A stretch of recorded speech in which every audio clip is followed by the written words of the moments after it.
Une fois que tu as choisi ta stratégie, il va falloir trouver le bien que tu veux acheter. Donc encore une fois, c'est super important de savoir exactement ce que tu veux pour vraiment incorporer ça dans ta stratégie.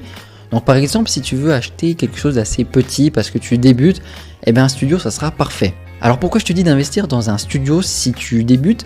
Eh bien c'est parce que le ticket d'entrée est bien moins important.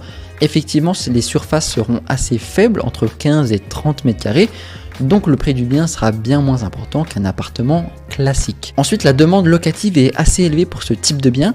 Effectivement, tous les étudiants, les jeunes actifs recherchent ce type de bien et donc tu es sûr de pouvoir le louer assez rapidement.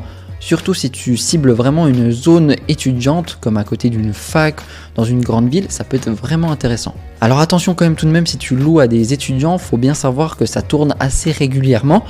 Et les grandes vacances, tu peux avoir un changement, donc 2 mois pas payés, c'est quand même à prendre en compte. De plus, la rentabilité est quand même assez élevée, le prix au mètre carré de location pour un studio est bien plus important sur des petites surfaces. Donc ça peut être intéressant si tu fais bien ton calcul. Et ensuite, un gros avantage, c'est vraiment la facilité d'entretien. Petite surface, petits travaux, petit entretien, petite maintenance, donc des frais bien moins importants.